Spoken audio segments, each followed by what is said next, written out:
Morning, students.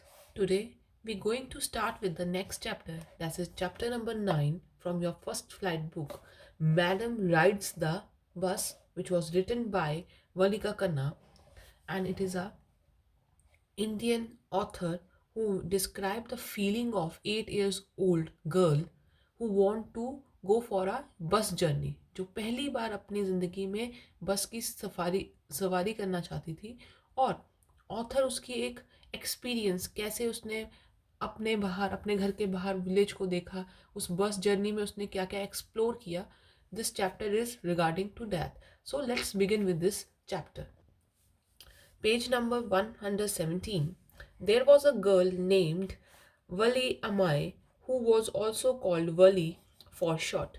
She was 8 years old and very few curious about things. Her favorite pastime was standing in the front doorway for her house, watching that was happening in the street outside. There were no playmates of her own age on her street, and this was about all she had to do. तो ये एक story है वली, जो 8 साल की लड़की है और वो हर चीज़ के बारे में बहुत क्यूरियस है। उसे हर चीज़ के बारे में जानना बहुत अच्छा लगता है। और उसका फेवरेट पास टाइम क्या है, उसकी फेवरेट हॉबी क्या है, वो अपने घर के जो डोर है उसके पास खड़ी रहती है और बाहर जो चीज़ें हैपनिंग हो रही हैं उनको देखती रहती है। उसके पास उसकी एज का कोई भी प्लेमेट नहीं है, इसलिए ये उसकी हॉबी है कि वो जो चीज़ें क्रॉस हो रही हैं उसके घर के पास से उनको वॉच करती रहती है।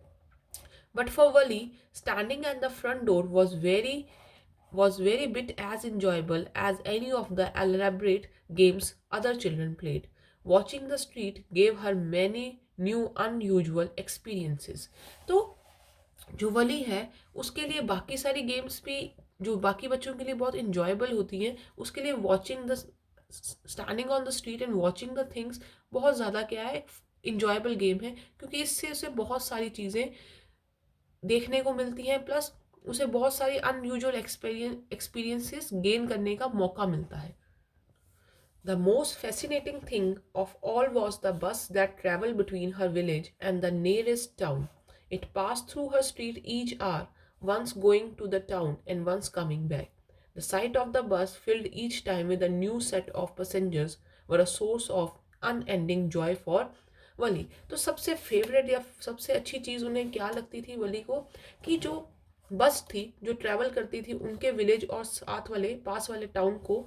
तो एवरी आर ईच आर वो बस पास करती थी, पहले पैसेंजर्स लेकर जाती थी और उसके बाद छोड़कर आती है। और एवरी टाइम जो पैसेंजर्स होते हैं बस में, वो एवरी टाइम क्या होते हैं, नए होते हैं, क्योंकि जो पहले जा रहे हैं वो वहाँ पे लेफ्ट आउट हो जाएंगे और फिर जो वापस आ रहे हैं उस टाउन की तरफ वो बस में चढ़कर आएंगे। तो एवरी टाइम क्या न्यू पैसेंजर्स को देखने के लिए मिलते थे और ये चीज़ उसके लिए बहुत जॉयफुल थी। Day after day she watched the bus and gradually a tiny wish crept into her head and grew there. She wanted to ride on that bus even if just once. This wish became stronger and stronger until it was an overwhelming desire.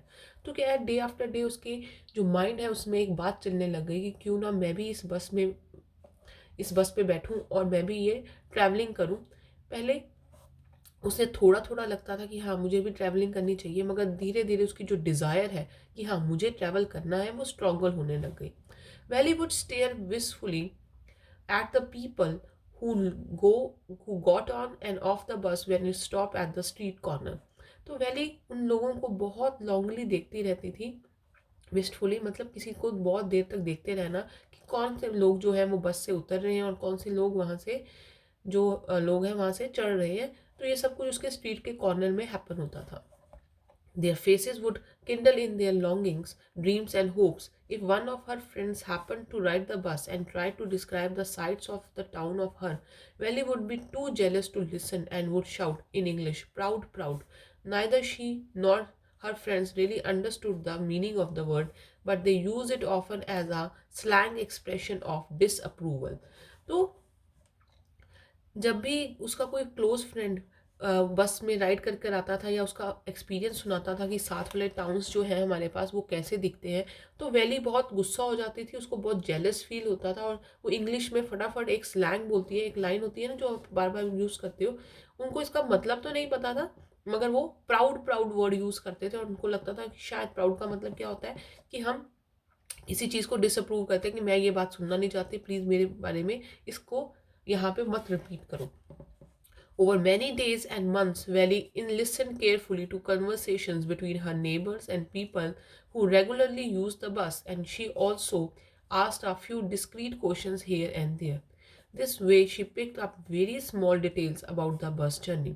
तो बहुत महीने और बहुत दिनों तक valley क्या अपने आसपास के लोगों के एक्सपीरियंस, उनके कन्वर्सेशन सुनती रही कि उनकी जो बस जर्नी है वो कैसी होती है, और उनसे कुछ ऐसे सवाल भी पूछती रही जो उसको बिल्कुल पता ना चले कि हाँ ये इस बस के बारे में क्यों जानना चाहती है।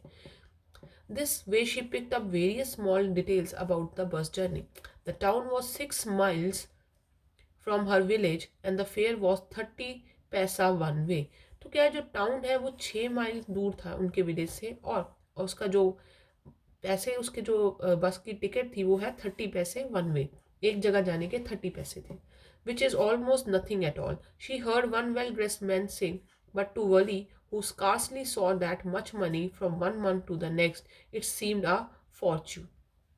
तो जो बस का किराया वो बहुत थोड़ा था, और वेली ने एक वेल ड्रेस मैन पर्सन को सुना भी था कहते हुए कि ये मनी कुछ भी नहीं है, मगर वैली जिनको अपने पॉकेट मनी से उसको जोड़ना था तो उसके लिए वो बहुत ह्यूज अमाउंट थी, it would be a Fortune.